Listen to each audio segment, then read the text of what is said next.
Well, for those of you who were here last week, the small number of you who were here last week, some of the things I said we would cover this week, we'll cover next week. So, as is typical, messages have a way of spreading out from 1 into 2 into 4, and that's where we are. So, this is going to be 2, and it will stay 2. That's a promise.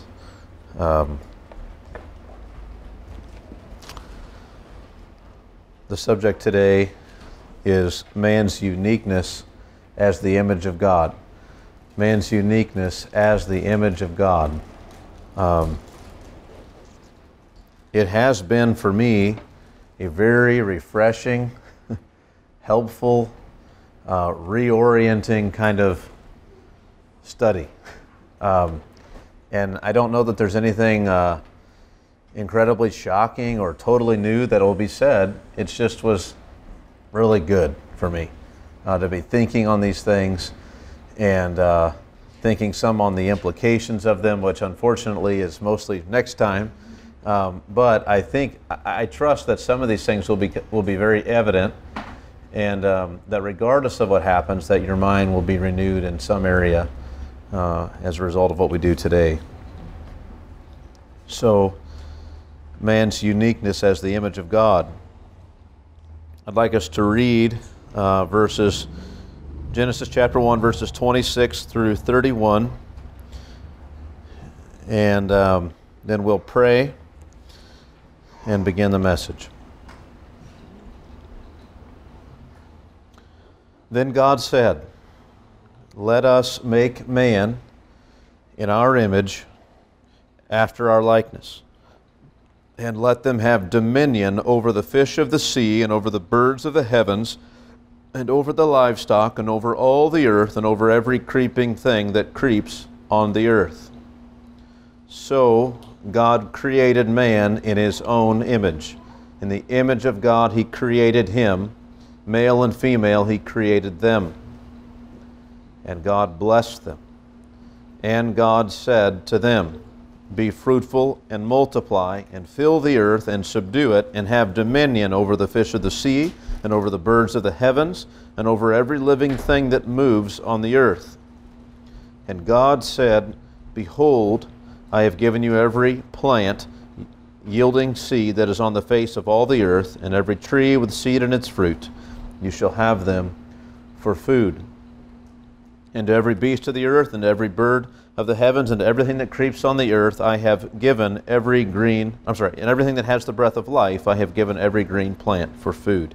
And it was so. And God saw everything that he had made, and behold, it was very good. And there was evening, and there was morning, the 6th day. Let's pray.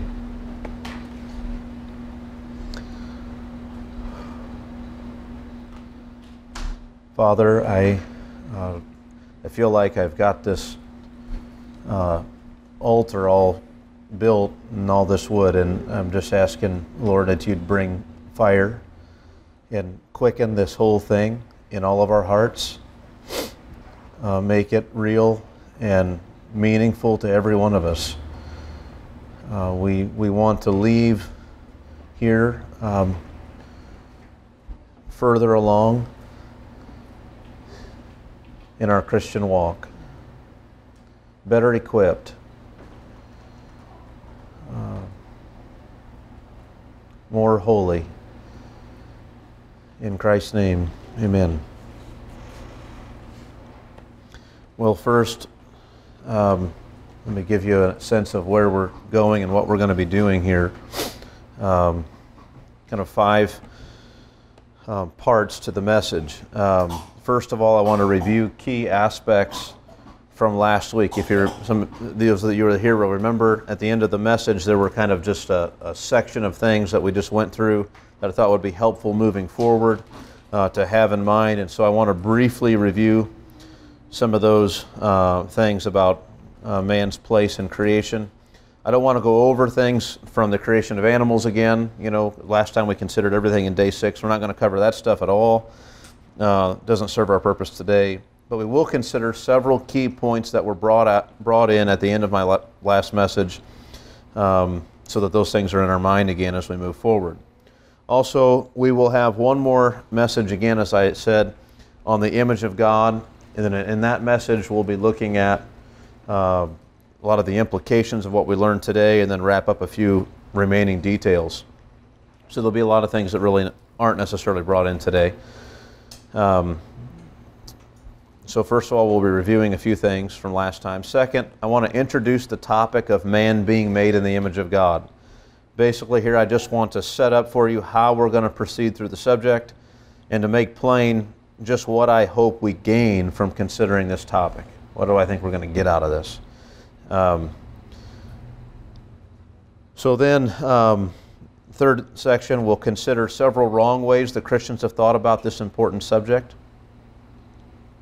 Several wrong ways that Christians have thought about this important subject. This is where we're going to spend most of our time. And that might seem out of place. We're going to spend most of our time on the wrong ways to view the subject. The reason for that I want to spend time on them is because each of them does contain a certain amount of truth. And I think many Christians, also I would say many Christians have held these various views. We're going to do well to glean what we can from them before we just dismiss them. So I want to absorb all that we can from these views. And then the fourth section, and I said there were 5, but there's just 4 sections. I want to then put forward what I consider to be the correct approach to understanding this thing about the image of God. And I'm not being arrogant to have a different view than like 99% of Christian history. I promise I'm not. In fact, really, what I find is it's often the merits of all of the different views that drives me to a different position than any one of them in particular. Where I try to embrace the strengths of all of them because I think so many of them are good. And then we'll see some things in the text that point us in that direction as well. So first of all then, just to review some key aspects from last week. The 2 ones that I want to review are simply this. First of all, man is given dominion. To remember that's here in the text. It's a prominent feature of the text. In other literature of the time, humanity is always kind of at the bottom of the heap, with the gods ruling over him harshly, making him work for the gods by providing them food, or the gods not willing to give humanity anything unless humanity does certain things for God. But in this account, humanity has jurisdiction from God over the rest of creation as a result of being made in the image of God. Man is to be the overseer of the rest of God's creation. He's to subdue and bring an order to this world. And he is made with the capacities to carry out God's design for him. He's made in such a way as to know and understand his Creator, to have relationship with him, and to communicate the things that he learns from God in that relationship, to communicate those things through his own behavior and his own attitudes and his own dealings with the world that God's put him in. Does that make sense? So he's in relationship with God. He learns all kinds of things about God. As he goes out and rules the world for God, he's to do it in a way that God would want and in a way that represents God. As he does that, you find that he is like God in the world. He exercises his dominion in a God-like way. I don't mean just in a way that's absolute authority. Though he does have authority, he has delegated authority. He has an authority given to him. He's still under authority also, under God's authority. But rather that the way he does it is to be like God. In God's character, in God's attitude, in God's thinking. He is there as God's image. So he exercises dominion in this way. Now then, also to consider the blessing that is given to man. And God blessed them and said to them. And you notice the great contrast between that and the blessing given to the birds and the sea creatures. And verse 22, and God blessed them, saying. It doesn't say, and God blessed them and said to them, to the sea creatures and the birds. But to man it says, God blessed them and said to them. God speaks to us personally, relationally, directly. He pronounces a blessing to them, not over them or about them like he did with the other creatures. A relationship is here involving communication and thought and language. The blessing that is given, however, is once again part of the fulfillment of God's creative act or God's intentions for man. God wants man to be in His image and to have dominion. So He makes God, we read, in His dominion. In His image. He makes man in His image. And then what does God do? Then God blesses man and says, with this blessing, take dominion. So God's design for man was that he would be in His image and have dominion. And then God makes man in His image and says, I give you this blessing and I want you to have dominion. So the blessing is kind of an instrumental means by which man is going to do what God wants him to do. The idea is if God had just made man in some way and not given him this special blessing, that man would not have been able to perform what God wants him to perform. He wouldn't have been able to be fruitful and multiply and fill the earth and to subdue it and to have dominion over all the creatures. That never would have happened apart from this blessing that God gave him. I'm getting ahead of myself a little bit here, but I'll say this, give you an idea where I'm going with all this. Man will not be in God's image in practice and carry out their task given to them apart from this blessing. The blessing is necessary if mankind is going to function in God's world as God desires. And once again, I pointed out last time, and I'll do it again, that in the other cultures, mankind was not viewed favorably by the gods. The whole concept of man's growing population was often considered negatively. There's too many of them. They're too loud. This is a problem. We're going to wipe them out. That was the reason for the flood in the Babylonian accounts. Man was too noisy and disturbing the gods' sleep. Here, however, man's population growth is desired by God. They're blessed by Him in order that they might fill the earth. This is God's intention. And not just fill it, but subdue it and have dominion over all the creatures within it. It's an amazing thing. But just to highlight that this blessing is primarily just that, a blessing, not a command. It functions that way as a command in some sense. They hear to what end God blessed them.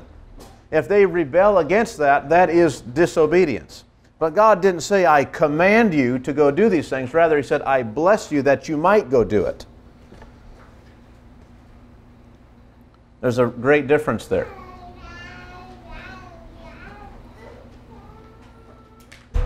All right. Now then, moving into the material. Those are the things I think are particularly relevant and helpful to have with us as we move into this discussion. To introduce the topic of man's uniqueness as the image of God. Last week we spent a little bit of time considering the uniqueness of man simply illustrated from Genesis chapter 1 and verse 26. I think it's an extremely helpful text. Then God said, let us make man in our image, after our likeness, and let them have dominion over the fish of the sea, and over the birds of the heavens, and over the livestock, and over all the earth, and over every creeping thing that creeps on the earth. Now, we're talking about the uniqueness of man. There's three things here, and they alliterate, so it's easy to remember. There is a unique plan, a unique pattern, and a unique purpose for man. It's a plan, a pattern, a purpose. I don't like that word purpose here. I don't think it's the best word, but it alliterates, so we're going to use it. I prefer kind of the idea of occupation. But notice here, a unique plan for man. Let us make, right? That was never done before. It was always let there be. So there's not a let there be spoken out into the created order, but rather God speaking within Himself, deliberating with God. So He takes special care and intentionality using His utmost care and attention. You might think of this as that rare moment when a painter sets down to put himself in the painting. That's always a specially deliberated endeavor. It's a special plan. Let us do this. Not let there be. There's this discussion within God about what to do. God's going to take special care here. there's a unique plan. There's a unique pattern for man. He's in our image, after our likeness. What is man made like? He's made like God. Nothing else is like that. There's a unique pattern for man. Nothing else in all the account even hints at being somehow in the likeness of God. All other forms, all other creatures are made by God. That's true. They're of His design. And in that sense, they tell us something about what He's like because they came from His mind. But only of man does God say, in our image and after our likeness. Only man is truly and surely patterned after God. You can be certain of it. Humanity is patterned after God. And there's a unique purpose for man. Let him have dominion. Let him have dominion. That's not said of anything else. As God's image, man is to rule in the midst of the world God made. Other things might rule in some ways, but man rules over it all. And he is to emulate God's rule everywhere he goes on the earth. When God put His image on the earth, when He made a creature to be His image in the world, He made a royal, ruling creature on the earth. Right? When God put His image on the earth, He made a ruling creature. First thing He said, I want to make an image, I want to make something like me there, and let it be in charge. That's the first thing He said. Let it have dominion over everything. I want to put my image down there, and it's going to be in charge. Let him have dominion, a very unique purpose for man.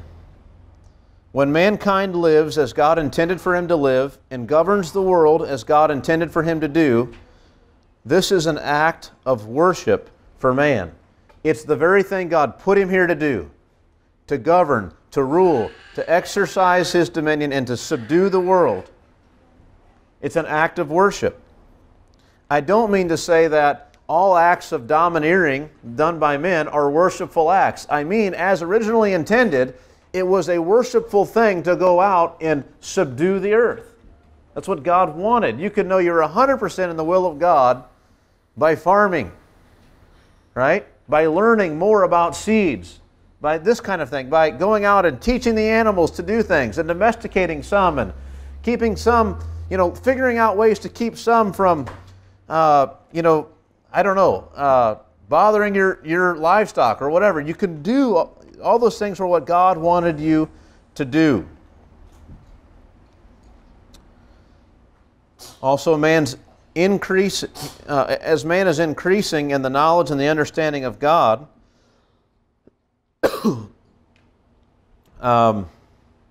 he knows more of God. He's able to communicate more of God. As he goes out in the realm that God has made, he's going out there and just doing what he's supposed to do, just having dominion. He is increasing the knowledge of God in the world. That's an amazing thing. As man goes out in obedience to God, as God's image, as He multiplies and fills the earth, what's going to happen? The earth is going to be filled with the knowledge of God because God's got all those images all over. It's an interesting point, and I'll bring it out much more when it's more on point. But I'll say this. Man wasn't intended to always stay in the garden. We think of this, I think, well, God, Adam and Eve were in the garden and then God kicked them out. He says at the beginning, multiply and fill the earth. That's part of it. He wants them out there, on the mountaintops and down in the valleys and out in the deserts. Go out there and live and have dominion. All right. What do I hope to gain in all this? What do we hope to gain? I hope that all of us get a better understanding of what God intends for us in the world, how He intends for humanity to be. That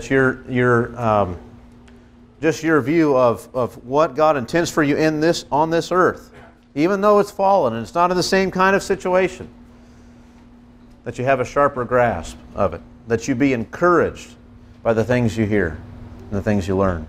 I think it will be that for all of us. Now then, maybe in contrast to being encouraged. What are some wrong approaches to the image of God? This subject, often taken up by Christians, many Christians, I think, most Christians have got it wrong. Or we might say have got it only partly right.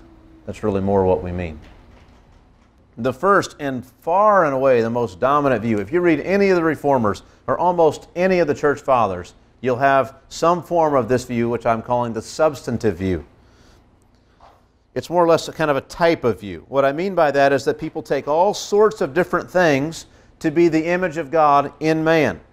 Some will say, I'm sure you've all heard these things, it is man's capacity to create and imagine, right? God, this whole chapter, God had been creating these things, and then He creates a man in His own image, and look, man has the ability to create. He's artistic. He comes up with all kinds, he imagines something and then he produces it. And this is the image of God in man. I've heard that many times. I don't know if you have. I'll say this, every Christian art teacher I've ever had said that. Isn't that interesting? Nonetheless, that's been the case. I don't only hear from art teachers. I don't mean to impugn them all in that way, or to isolate them. But there's that. Others will say it is his ability to communicate or to use higher reasoning, right? I mean, have you ever read the book, The History of the Philosophy of Dogs? No, but there are those books about men. We have this reasoning capacity, higher reasoning that others don't have. Some will say it is his spiritual nature. He's a religious creature. He's made somehow to commune with God, and none of the other animals are made that way. Some will say it is his moral nature, right? Morality within humanity that other creatures don't have. Some will say it is his eternal soul. Some will say it is the inbreathing of God in him when he's made in Genesis chapter 2.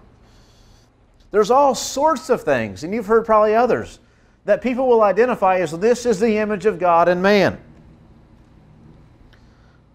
Well, what's happening here? Why do we have so many different aspects of mankind being identified as the image of God within man? I mean, think about it. I've said that 99% of Christianity has held this view, but they've not been in agreement with one another about what it is. They're just this same approach, rather. They've all shared the same approach and argued back and forth. No, it's this one. No, it's this over here. No, it's this and this. No, you're wrong. It's this one over here. Back and forth goes the debate. The reason for this is that the view goes into speculation rather than being content to take its cues from the text. Rather than stick to the text, those who hold to this approach generally see that the text says that man is made in the image of God, and they notice that animals are not made in the image of God in any such a way. So, then, since the text doesn't tell us a specific part of man that is made in God's image, what do? The approach is they begin to look around at the animal kingdom and contrast it with humanity. Then they settle on whatever it is that they believe to be the most significant differences. They say that is the image of God. That's the one. That's what they do. Whatever they believe to be the most significant differences, whatever the greatest of differences in their mind, they identify as the image of God within man. And so it's going to be relative. I mean, we're going to have a different view than somebody did 1,000 years ago simply because science is further along. And we know more about how similar and dissimilar. We're more precise about the ways that animals and people are similar and dissimilar. And there's all kinds of different reasons you would choose one thing or another. Somebody with an artistic background who appreciates people creating things in their mind would drift that way because that's what they really see that as significant. Somebody who's a scientist will say it's about higher reasoning. Somebody who's a philosopher, it's obviously about higher reasoning. Right? Somebody who's more kind of into what we might consider spirituality will say, well, no, it's that he's a sacred creature. He's a religious creature. And he's spiritual. It differs. And it's just purely subjective. It's all speculation. Now, many Christians, in fact, again, most Christians throughout history have had this wrong approach to this issue. They've shared this same approach. It's probably the most attractive part of this view. It has a long pedigree. Again, don't be fooled by that, though. The long pedigree is actually a long list of people who took the same approach but who all disagreed with one another about what the image actually is. It's not like there's a consensus on what this is. There's just kind of a general approach. So they've often not agreed with one another, but they have mostly taken the same basic approach of identifying some specific capacity or some part of man's essential nature as being the image of God in man. Some ability man has or some essential part of his makeup that's the image. And this whole approach has a lot of problems. I'll just list 3 of them. First, many of the differences between us and animals is one of degree rather than kind. Right? That's one thing. It's like a lot of the things that you might point to, animals have kind of a version of that. It's just not on our level. Second, we have put ourselves in the position of deciding for ourselves what the image is, and we have no word from God to guide us in our view. That's kind of a scary thing, as we're just kind of out there, admittedly, just speculating. Third, they've missed the point of the text. That might sound pretty bold for me to say, that they've all just missed the point of the text, which says that God made man in His image. In other words, what is God's image on the earth? He doesn't say, let's make man, let's make man and let him have something that is in our image. It says, let us make him in our image. It's not that man is going to possess something he can put in his pocket that's in the image of God. He just is the image of God. He's been made in that way. That's what he is. When he's out there on the earth doing what he does, you're seeing an image of God there walking around. That's the point of the text. It's not man's moral nature or his capacity for higher reasoning that makes him God's image. According to the text, God's image is mankind. In reality, man is, as a whole being, made in God's image. Taken as a whole, man is in God's image. Body, soul, mind, spirit, occupation, etc., etc., etc. He's put here to be God's image. That's the main problem with this text. It wants to identify some part of man or some particular occupation man has as being the image of God. And it's not. Man himself is the image of God. So that's the substantive view. That's a wrong approach, but there's some good things there. Admittedly, there are a lot of things that make us different than the other creatures. And in my understanding, a lot of those things are capacities that God put in us so that we could function as His image. They're what makes being the image of God possible. And in some ways, maybe they are part of the image of God. I mean, we've got to have these abilities in order to do what God wants us to do. Now the next view, the relational view. The relational view of the image of God. This has a lot going for it. The general approach is that man is made as a relational creature on a higher plane than the animals, and that is the difference. Now you might say, well, that just sounds like an offshoot of the substantive view. You're just saying it's this one thing. And that it's simply identifying the relational aspect of man as the key identifying marker. How is this any different? Well, in one sense, that's a fair analysis. It is identifying one aspect of man as being the image of God. And that's certainly not a positive. That's a negative for this view. But it's very different from the substantive view in that it sticks much closer to the text. It doesn't just go off and speculate about things. This is the sharp distinction, I think, with this view. Consider the arguments that can be marshaled in for this view. When man is made by God, he is spoken to by God. That's totally unique. And the blessing that's given to him is spoken to him, not over him. That's huge. That's a relationship. Secondly, when man is made, he is already uniquely in relationship to God. Now textually, consider verse 26, and this is maybe the strongest argument. Verse 27. When God created man, notice in this, as we read this, that the image of God is parallel to male and female. Okay? There's a parallelism here. Look at verse 27. So God created man in his own image. In the image of God, he created him. Male and female, he created them. That's significant. I mean, you have male and female is just substituted for image. So if I'm going to say anything is the image of God, I've got good warrant to say mankind being in this male-female relationship at least, but maybe even just relationally, that he's this kind of a relational creature, is the image of God. Because the text just substituted male and female for image. That's incredible. God created man in his own image. Okay, well, in the image of God he made him. What do you mean? Well, male and female he created them. That's what we mean. That's a very good case. And that's a lot different than just speculating about, well, I wonder what it could be. It's a totally different approach. Even though it does just identify one part of man, one aspect of man's being. So you have this passage in which God is talking to someone who seems to be God, and then he says, let us make man in our image, and he makes them in that image.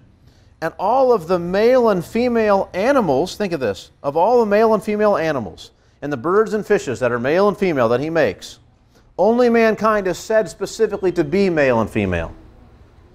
I mean, he doesn't say, that he, create all the birds of the, of the air according to their kinds, male and female.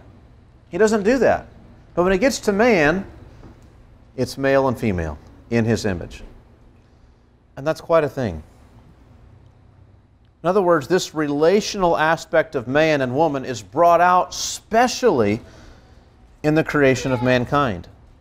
Nothing else. I mean, yes, other creatures are male and female, but the text doesn't bring that out and highlight it. Think of this, despite what we know and what they knew about how animals reproduce and the genders of animals, it was not until humanity came and was made that God highlights it. And he does it precisely at this point where he's talking about his image. There's no way around it. Whatever it means to be made in the image of God, it certainly means that man is relational. It seems that the text itself specifically identifies the male-female relational nature of humanity as what makes up the image of God in man.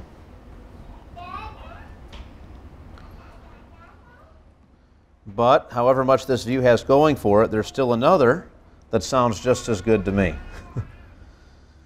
And I want to say again that this view, this relational view, still ignores the fact that it is man as a whole that is made in God's image. It's not some part or aspect of man. God wants to place his image in the earth, and man is what he makes. Yes, man, male and female, but man. Now, what's this third view that we're going to consider? This third wrong view or incomplete view. It's the dominion view. The dominion view. Now this next view, again, it's called the dominion view. In this view, the image of God is not so much connected with a quality or an aspect of man's nature, but rather with the function he performs on the earth, with what he does, his occupation. That function, according to this view, is exercising dominion. And this makes a whole lot of sense. The great King of everything, the Creator God, whose name in this entire chapter, you might remember, is the plural for ruler. Rulers. Rulers did this, rulers did that, rulers did that, but it's him. That's his name. That's the name that's used. You might translate it as great king or high king or God. He makes something in his image on the earth. And he makes it so that it has dominion. Now God is the great ruler, and his living image must therefore exercise dominion over the earth. He represents God in the world. Now where is this in the text? Look at verse 26. I want you to notice the first idea, let us make man in our image, after our likeness. And then the second idea that follows right on its heels, and let them have dominion.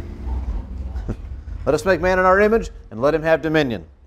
And then look at verses 27 and 28. Verse 27, So God created man in his own image. In the image of God he created him. Male and female he created them. You have a strong dose of image there. Next verse, verse 28. And God blessed them and said to them, be fruitful and multiply and fill the earth and subdue it and have dominion over the fish. There you have the subduing and dominion language. So you have one following right after the other. Verse 26, going to make him in our image after our likeness, let him have dominion. Verse 27, God made man in his image. Verse 28, and he blessed them and said, subdue it all and have dominion over it all. They're closely connected. You can't get away from it. So in this view, you see how at the time of his creation, this image language is always followed by talk of dominion. It just is. They're not separate things in God's mind. They belong together. So this view has a lot going for it. The text repeatedly moves in this direction. The one in whose image we are made is called rulers, since that is what the title for God means. So much of the creation account indicates this. Think of this, as even the sun, the moon, the stars are serving man, functioning on the earth or upon the earth in such a way that man can keep track of things the way man wants to. Everything made and described is aimed in some way toward the service and the sustaining of man. Truly, man, being made in the image of God, means that he is to rule and exercise authority and dominion in his realm. So this view is also a very strong one. And in one sense, I can't deny and don't want to deny any of the truths put forward. I want to embrace them because it's plainly in the text. But if I embrace this view, that puts me at odds with the guys who say it's relational. And I really like that view. And if I embrace that view, then I can't have this dominion. And I just think, there's got to be a better way than choosing these. Surely there's a better way. The dominion view, I would say, as a weakness for it, I would simply say that the relational view has so much going. It's so strong, how can you deny it? I don't see how the observations about the parallels between image of God, male and female, are overthrown by the strength of the dominion view. They're both very correct. All of these views we've considered so far are only partially correct. So what's the right understanding? What's the correct approach? Well, it's just simply this, a textual approach. What does the text say? As I make this argument, let me first start by saying that I have found a lot of men saying the same sort of thing, even though they might be saying it slightly differently. I don't say that so that I somehow make you get comfortable with a view that's uniquely mine. I just mean, well, they're saying the same thing, a lot of them, they're just wording it a little bit differently. I mean what a lot of these men mean. I find myself in real agreement with much of what is out there, and I'm not trying to be creative here, but faithful. The way I understand image, similar to the dominion view, is functional. It's a functional thing. He makes us as His image that has to do with our function, primarily. That's the main emphasis. Now, there might be all kinds of things about how we're made that allow us to serve that function, but the main point is to serve the function. But I don't see the image as being identified chiefly through dominion. It is not one aspect of man's activity, or even one aspect of his nature that is the image of God. It is man as a whole. He is in total the image of God.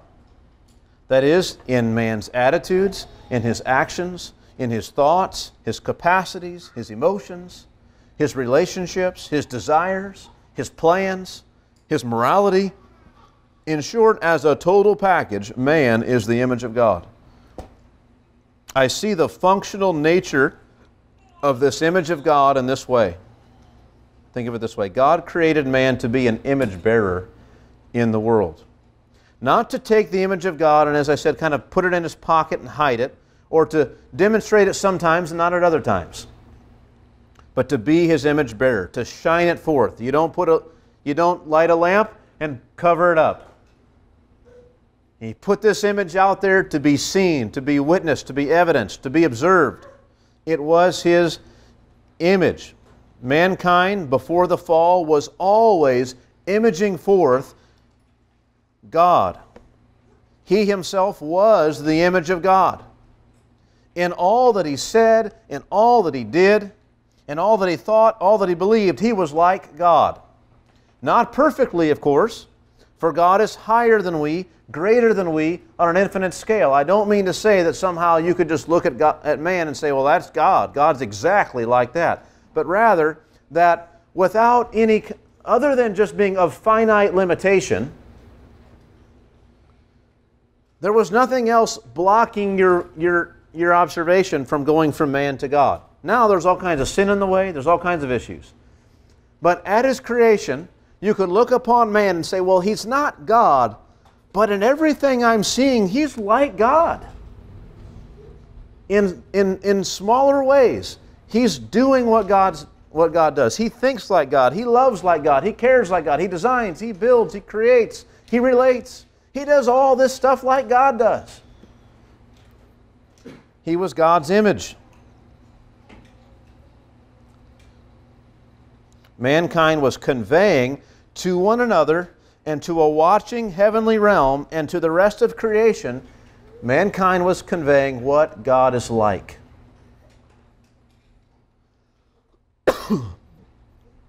You could look at mankind and know that what you saw was like God.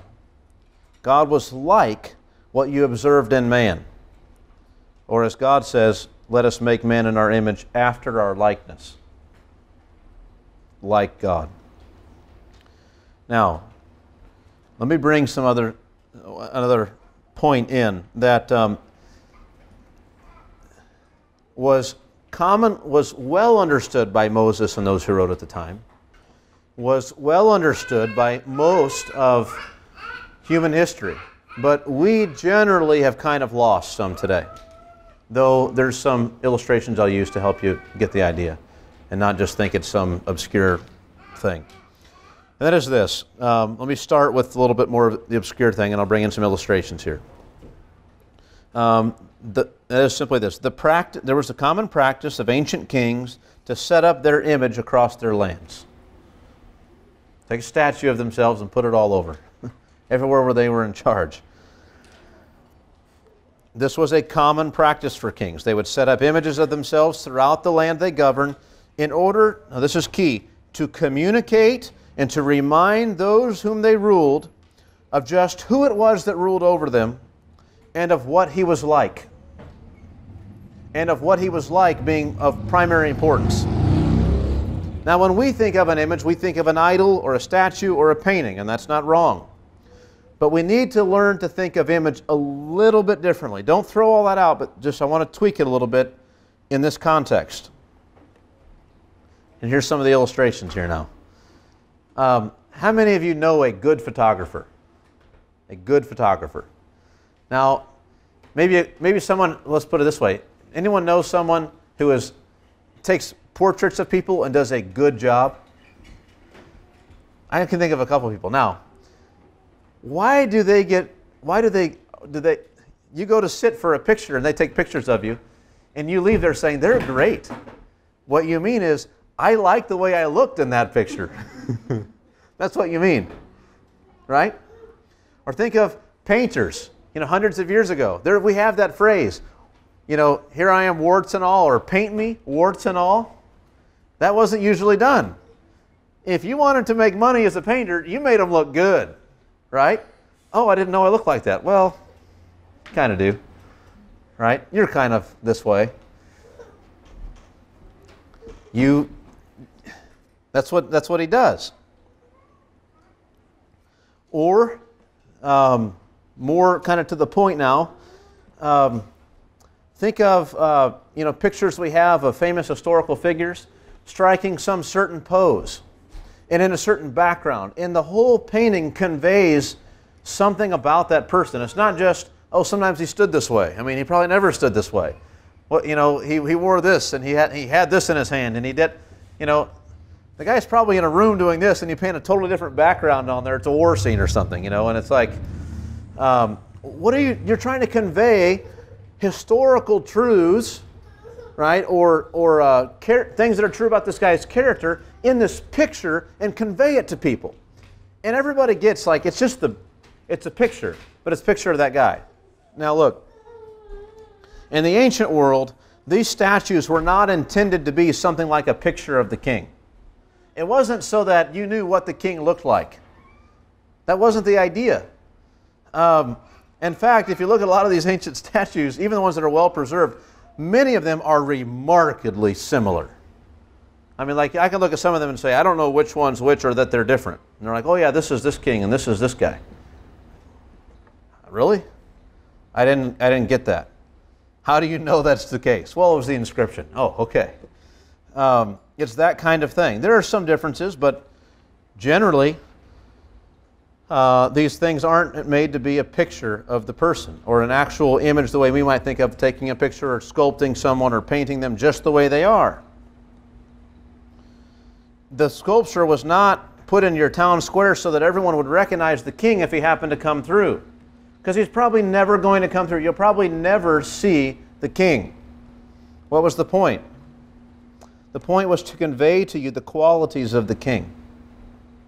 So the sculptor was to portray strength and honor and generosity and wisdom and courage. And the sculptures do. If you look at they do. I mean, every one of these men look like a man you would want to follow. They just do. And they're designed that way. You know, the emperor's a drunk. And he's an immoral man and nobody trusts him. But look at that image. You would never get that from looking at that statue. Say, there's a man, I will die for that man. Somehow, I don't know how, the artists are good enough to convey to you these feelings. And they do. You feel this way. It's incredible. To set up an image of the king in the town square was a communicative act. Not only of who was king, but of what the king was like. Think of the giant statue of King Nebuchadnezzar. Why so big?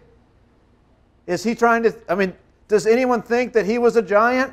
Of course not. Why so big? To convey his absolute authority over the people and his tremendous strength in the absolute immovability and immutability in his mind of his kingdom. Nothing. This is an absolute. You bow down or you die. Right? King Nebuchadnezzar isn't going anywhere. There's absolute authority that he has over your life. That's what the statue is all about. It didn't need to look like him at all. Just that you say, this statue is made in the king's image. Bow or face the sword. That's enough. It doesn't need, it could have been about anything. It's in his image. It represents him. The image was not to be a replica or to possess some... So being made in God's image is not to be a replica of God or to possess some quality of God just for the sake of having it. It was rather to communicate to others something about God. That's God made man in His image that man would be communicating the character of God in everything that he did and everything that he was. That the qualities of God would be evident in creation through mankind. I mean, we're familiar with this. We think of the heavens. They declare the glory of God. Something about just the way they are and what they are declares to us something of the glory of God. Well, man was made not to declare just that kind of the designing glory of God, but just rather what God's like. He should declare this in who He is. He is specially God's image in the world.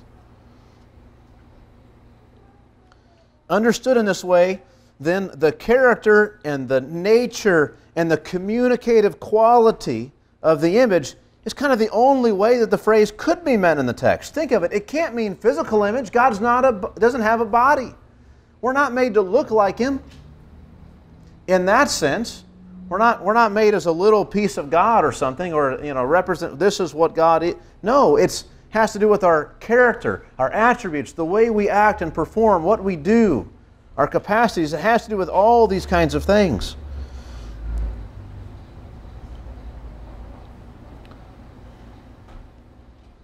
Man is made in such a way as to know and to understand his Creator. to have a relationship with Him, and then to turn and communicate those things that he knows to be true about God, to communicate them to the world that he's in through his own behavior, through his attitudes, through his dealings with the world that God's put him in. He's there as God's image. He's made to be reflecting the image of God in the world, to shine it forth in all of his dealings. Even unconsciously, he just is this way. There's no sin. He's in right relationship with God. This is what happens. So this is what this means to be in the image of God. There's another concept I want to bring in here. I talked about this kind of kingly concept where the king would come in and set up an image. I want you to think of mankind being a priest of God, bearing His image in the world. This priesthood concept of man in the garden and ultimately throughout the earth. Man was made and placed in the garden. He was also told to be fruitful and multiply and fill the whole earth. So, as humanity, and this will come out later in chapter 2, I'll go into more detail on this. As humanity heads out of the garden temple, where God is with him, as he heads out of that garden temple, he is to bring God's blessing and the knowledge of God to the created order by emulating God's rule everywhere he goes on the earth. He's to go out there and bring the blessing of God and the knowledge of God where he goes. He is a lamp of God in some sense. He is to be shining forth God's image in the world.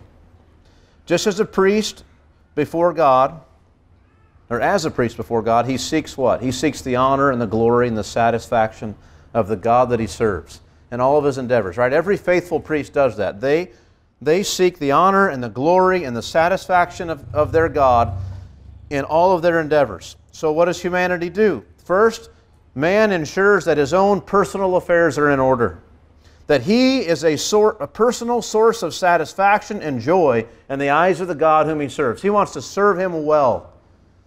There's nothing in him that's offensive to God. He's right with God. He's a priest.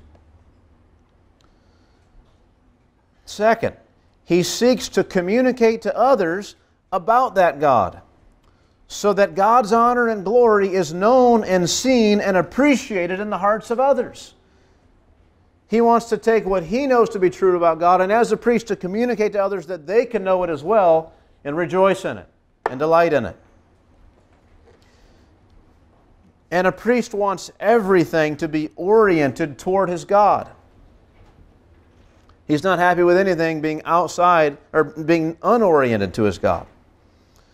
And so when man multiplies and fills the earth, the intention originally is to extend these tremendous blessings of God's rule in the garden throughout the whole wide world.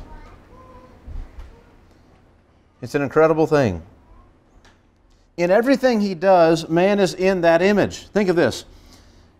And most of this didn't happen because of the fall. But what was to happen?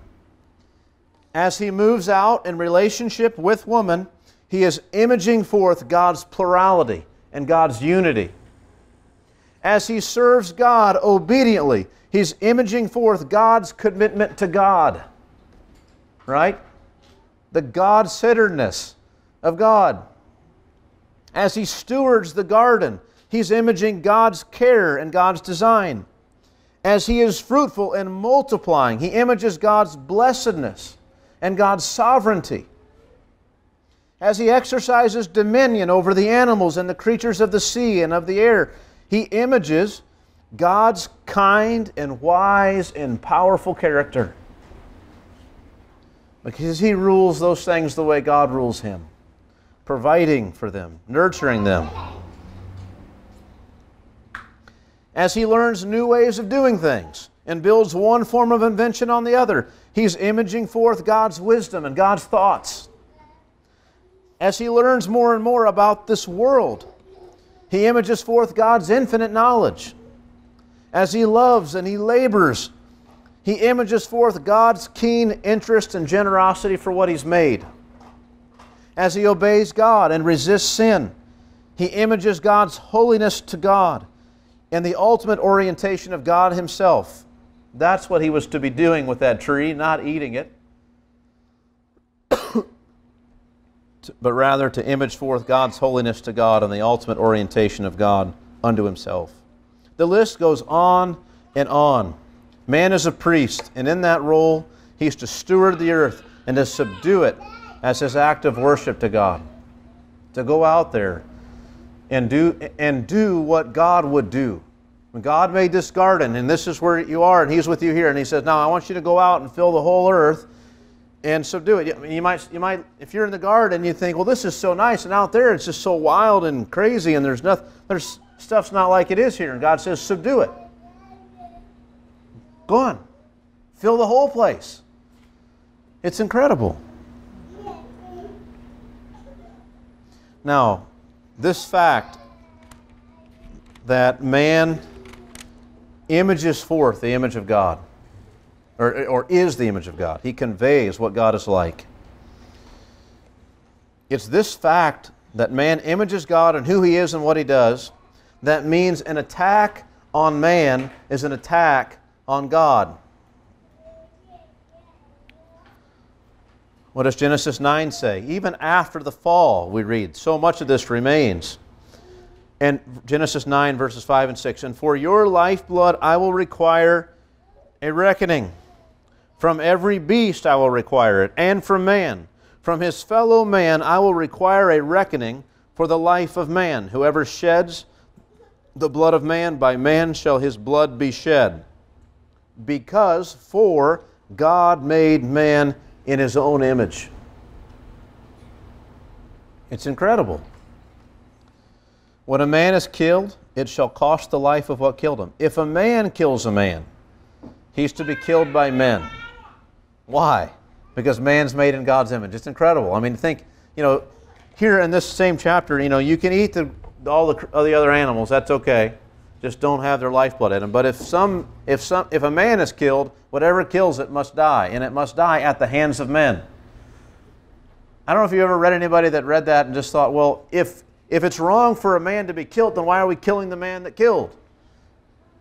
Why do that? To uphold the image of God in man. See, this creature, here's one creature made in the image of God, and he is demonstrating what God is like. Even though he's sinful and is twisted and perverted and so many things are wrong, there's still so much that's there. And this one rises up, who's also made in God's image and special, and destroys this one and attacks. And it's an attack on God. This one's dead. What would God do? What would God have us to do? To uphold his image and to not allow this kind of thing by the most severe kind of punishment, death itself. It's because man is made in the image of God and bears that image. So what do we mean that man was made in the image of God? This is just a conclusion. 4 very quick points. You might not even know they're separate. We mean that who and what man was and did was intended to communicate in the world what God was like. Man was made in the likeness of God. Now think of this. What happens when man turns and rebels against God? How is that image broken? And I'll say this. Many of the unique capacities that man was given and the special blessings he was given remain. The gifts and the calling of God are without revocation. Right? Man still has these abilities. He can still do these things. But their orientation is completely skewed. I mean, so much of man's image was being oriented to God. And now he's not. He's oriented against God. So all these abilities that he has, they're all skewed now. Man is still the creature God made, but he's no longer imaging God in the world as he could and as he should. Something happens to the whole race, and mankind becomes very different from God in many ways that were not originally intended. Right? You were always going to have differences between you and God, but now there are many, and in ways that were not originally intended. Mankind has new and much more severe limits on the ways in which he actually images God in the world. Far more frequently than not, when we look at humanity and we say, well, they're like God in this way, and we can't end and put a period, full stop. We have to say, well, they're like God in this way, but in what they're doing, they're very much not like God in all these ways in that same activity. So it becomes a very difficult thing to think about the image of God in man now. But it is an overreaction to say, to look at men and say there's nothing like God in them, or to say that it's wrong to look at man and to get some kind of an idea of God. But let's be cautious now that man has fallen. God warns us, you thought that I was like you, but I'm not like you. So we've got to be very careful. We don't want to have a theology that though we know doctrinally that man is made in the image of God, because of the fall we say, well, that was all just pre-fall stuff, and that's not really the case anymore. Again and again in the Scripture, man is still said to have the image of God. And yet it's not so pristine and clean anymore that we can just look at man and say this is what God's like. We all know the pain of this. How many people have you talked to about God? And I've heard this again and again from different people. Well, I have a hard time trusting God because I had a terrible father. And God says He's a father. That's because that's this thing of sin. They're not in the image of God like they're supposed to be. I mean, Adam without sin as a dad would have been a great dad. And every father longs to be what he would have been. But instead, the father of our race sinned, and what a father he became. Man, it's incredible. And he gave birth to a long line who produced fathers like that result in people saying, I don't trust God because I already had a father and I know what fathers are like. It's this way. This is what happens. And yet there's still something about the image of God in man. In some ways, He still conveys what God is like. And we can multiply examples of it if we were just going to ask ourselves, what are some of the ways that man still does this? We could be here all day long listing examples. But we could also do the same thing if we were saying, what are the ways that God or man fails to image God in the world? So anyway, well, that's the message for today. Are there questions or comments on anything that we've dealt with?